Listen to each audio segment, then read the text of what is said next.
Jauh sebelum Nabi Adam diturunkan ke bumi, sejumlah ahli meyakini adanya bangsa Nisnas yang hidup berdampingan dengan bangsa jin. Mereka berkuasa di bumi jauh sebelum Nabi Adam diturunkan, bahkan jauh sebelum Azazil dikenal sebagai iblis yang dilaknat. Azazil pernah diutus ke bumi dengan memimpin sepasukan malaikat untuk menghancurkan bangsa-bangsa perusak. Azazil adalah makhluk paling alim dan bertakwa di luar jenis makhluk bernama malaikat. Sejumlah versi meyakini bahwa bangsa Nisnas atau Nasnas, makhluk sebelum Nabi Adam yang telah membangun peradaban Atlantis dan Lemurian. Mereka menguasai teknologi tinggi hingga mampu menciptakan persenjataan. Mereka telah menciptakan apa yang kita sebut sebagai nuklir, pesawat antariksa, hingga teknik pengolahan dan peleburan logam yang sangat canggih. Dalam beberapa literatur dan kitab-kitab kuno disebutkan bahwa bangsa perusak di muka bumi pada masa itu adalah bangsa Nisnas dan jin. Dengan persenjataan canggih itu mereka berperang, menindas sesamanya, dan saling menumpahkan darah. Bumi pun rusak akibat perang. Mereka telah melupakan tugasnya sebagai khalifah di muka bumi, sehingga dimusnahkan dari muka bumi ini untuk digantikan oleh khalifah yang baru, yaitu Nabi Adam. Seperti dalam surat Al-Baqarah ayat 30 yang berbunyi, ketika Allah berfirman kepada para malaikat, "Sesungguhnya aku hendak menjadikan seorang khalifah di muka bumi." Lalu para malaikat memberikan pertanyaan, "Apakah engkau hendak menjadikan orang yang merusak dan menumpahkan darah di sana? Sedangkan kami senantiasa bertasbih dengan memuji engkau dan mensucikan engkau." Lantas Allah berfirman, "Sesungguhnya aku mengetahui apa yang tidak kamu ketahui." Dari ayat tersebut disimpulkan bahwa ada orang yang merusak dan menumpahkan darah di bumi sebelum Nabi Adam diturunkan. Berbagai literatur yang merujuk sejumlah manuskrip yang kemudian dikomparasikan dengan kitab-kitab kuno hingga kitab-kitab suci agama Samawi, terutama Al-Quran, telah memunculkan beberapa rekonstruksi yang sangat menarik tentang bangsa Nisnas. Dengan penguasaan kitab-kitab klasik, Al-Quran, hadis, dan sumber-sumber kontemporer, sejumlah penulis buku mencoba membongkar misteri itu. Salah satu uraian yang cukup lengkap bisa ditemukan dalam buku berjudul Para Penghuni Bumi Sebelum Manusia yang ditulis oleh Mukti Ali dan diterbitkan pada tahun 2014. Dalam sisi yang agak berbeda, buku Lemurian Atlantis Nusantara, True Back History of Indonesia, disusun dan diterbitkan Santo Sabapiliang pada tahun 2020. Di dalamnya ada uraian tentang lokasi Atlantis yang dipercaya berada di Indonesia pada masa silam. Pendekatan yang agak berbeda bisa kita telusuri pada buku Sejarah Arab Sebelum Islam, buku 1 Geografi, Iklim, Karakteristik, dan Silsilah volume 1 yang disusun Dr. Jawad Ali, diterbitkan Pustaka Alfabet pada 2018. Merujuk pada sumber-sumber klasik seperti manuskrip-manuskrip, artefak-artefak, catatan-catatan orang Yunani, Romawi, ahli kitab Yahudi, serta ditopang penemuan mutakhir ahli arkeologi. Buku Dr. Jawad Ali ini memaparkan dengan narasi yang lugas, deskripsi yang jelas, pengamatan mendalam, dan penjelasan komprehensif perihal bangsa Arab kuno sebelum Islam. Mereka mirip manusia tapi bukan bangsa manusia. Mereka hidup layaknya manusia. Mereka makan, minum, menikah, dan memiliki keturunan. Mereka juga berperadaban, memiliki kerajaan, mendirikan kota, membangun jembatan, membuat mesin-mesin canggih, dan berperang antar sesama. Satu kelebihan mereka yang luar biasa adalah kemampuan telepati. Teknologi mereka sangat maju, lebih dari teknologi pada saat ini. Dan mereka telah membangun kota-kota yang sangat megah dengan segala teknologi canggih dan tata kota yang sempurna. Bangsa Nisnas mempunyai postur yang jauh lebih tinggi dari manusia saat ini. Kuil-kuil dan bangunan yang dibangun oleh mereka begitu besar dan megah. Ras mereka ada yang sangat mirip manusia, namun memiliki sayap. Ada pula yang berbadan manusia berkepala hewan ataupun sebaliknya.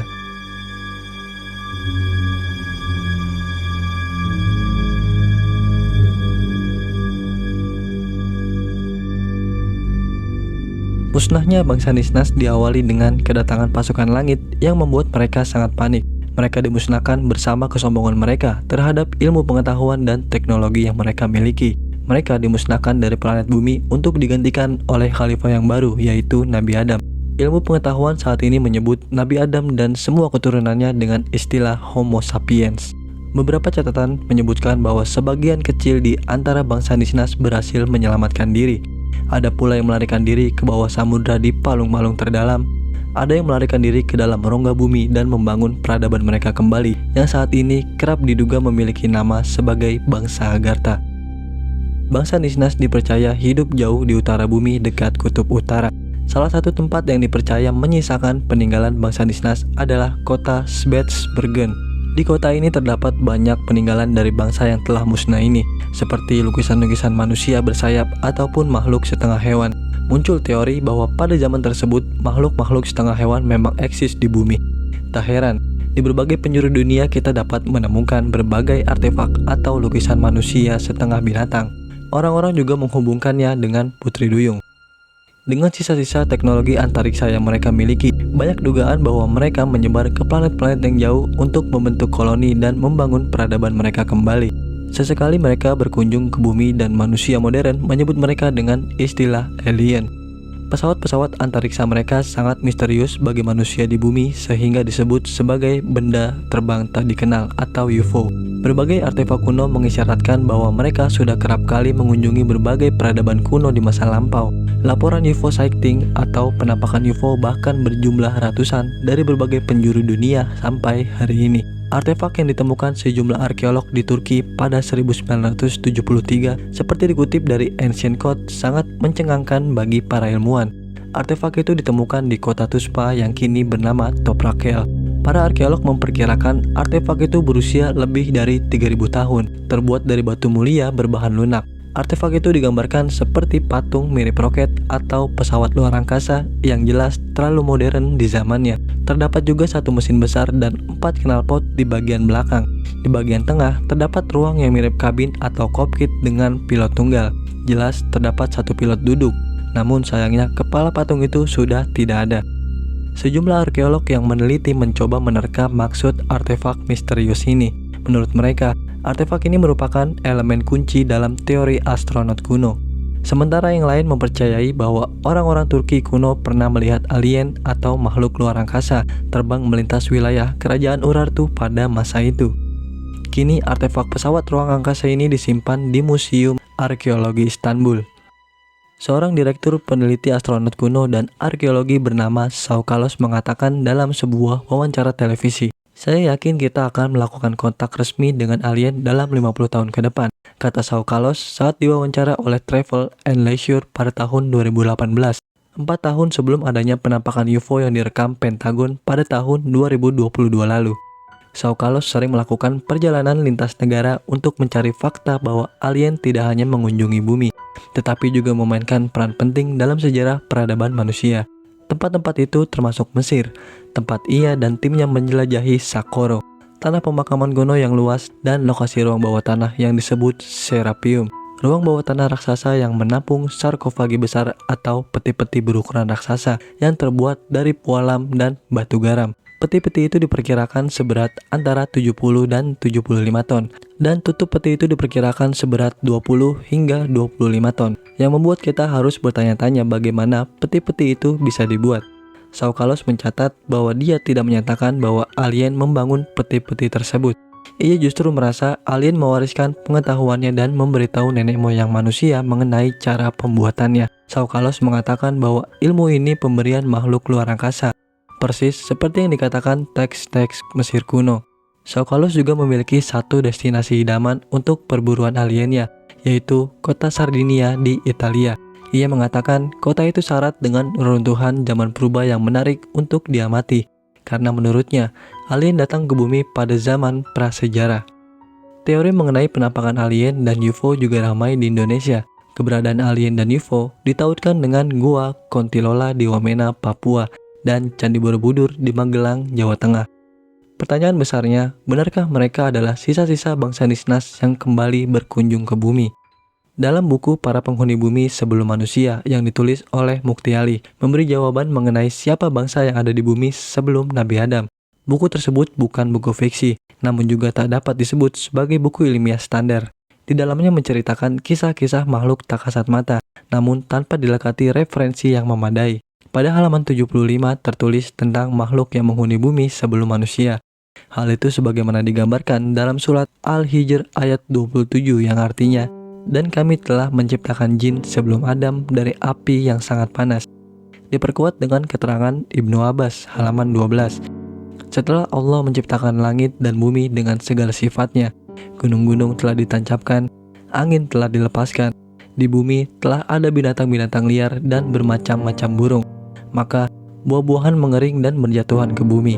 Lalu di bumi tumbuh rerumputan yang satu sama lain saling tumpang tindih. Pada saat itu, bumi mengadukan persoalan tersebut kepada Tuhannya.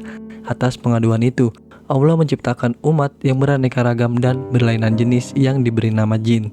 Dari ayat tersebut disimpulkan bangsa jin adalah penghuni bumi sebelum manusia. Namun tak hanya bangsa jin. Buku tersebut juga mengisahkan 4 jenis makhluk penghuni bumi pramanusia, yakni jin atau Abul Jan dan Banul Jan, bin, jan, dan iblis. Keempat jenis makhluk ini secara berurutan menggantikan jenis makhluk sebelumnya. Iblis adalah jenis makhluk terakhir dari bangsa jin. Proses pergantian itu dikarenakan mereka berperang satu sama lain. Puncaknya, iblis menjadi raja langit dan bumi, memberangus makhluk jenis lain yang gemar berperang dan menumpahkan darah. Selain ada jin, ada manusia sebelum Adam. Isyarat makhluk ini adalah makhluk yang melakukan pertumpahan darah. Namun, bangsa jin tidak memiliki darah seperti manusia. Yang memiliki darah adalah bangsa Nisnas. Mereka adalah makhluk berdaging. Umumnya mereka memiliki tubuh setengah manusia dan setengah binatang. Makhluk ini hidup sejaman dengan bangsa jin. Dan mereka termasuk yang ditumpas oleh iblis karena telah melakukan perusakan. Sisa bangsa Nisnas yang melarikan diri dari iblis bersembunyi di gunung, pantai, bahkan di dalam laut. Kedua bangsa ini, yaitu bangsa jin dan Nisnas, memiliki kecerdasan yang tidak biasa dan memiliki jejak peradaban yang mencengangkan, hingga membuat peneliti ragu meneruskan penelitiannya. Sebab, bukti berupa ukiran di dinding gua maupun artefak terlampau sulit untuk dipikirkan secara logis. Contohnya, mengapa patung-patung seberat puluhan hingga ratusan ton bisa dibuat di Pulau Paskah, yang secara teknologi dan hitung-hitungan sulit dibayangkan. Dari jejak lukisan dan peninggalan artefak, para ilmuwan menyimpulkan bahwa makhluk itu hidup sebelum Adam. Tetapi mereka sudah mengembangkan teknologi yang canggih melampaui manusia masa kini. Salah satu bukti kecanggihan itu adanya piramida, juga penemuan kota bawah laut atau kota tenggelam dalam bumi yang membuktikan bahwa makhluk-makhluk itu sedemikian cerdasnya. Bedanya dengan manusia Adam, ukuran otak bangsa Nisnas lebih kecil, tapi tenaganya luar biasa besarnya. Ciri umum bangsa Nisnas adalah manusia setengah binatang atau binatang setengah manusia.